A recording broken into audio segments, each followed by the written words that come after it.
Welcome to Penrose Learning, where we make understanding easy. You'll start by preparing devices to talk to each other. First, make sure your HomePod and your iPhone or iPad are on the same Wi-Fi network. That's the core requirement. Once done, open the Home app and confirm the HomePod has the latest software.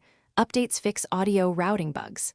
Next, go to your LG TV settings and enable AirPlay and HomeKit under General. Without that, the TV won't accept HomePod as an output. Now you're ready to pair devices. Now you'll route audio from the TV to the HomePod using AirPlay. On the iPhone, open Control Center and tap AirPlay or screen mirroring.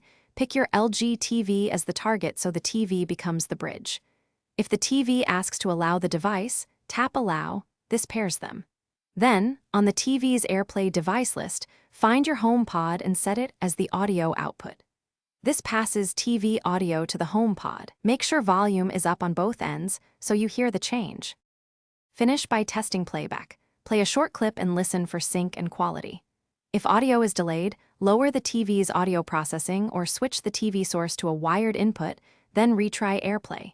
If you lose connection, restart the HomePod, the LG TV, and your router. This clears network hiccups. Make sure the Home app still shows the HomePod and the TV's AirPlay menu lists the speaker. If problems persist, toggle AirPlay off and on in TV settings and repair the devices. Thanks for watching. If this was helpful, leave a like and consider subscribing. See you next time.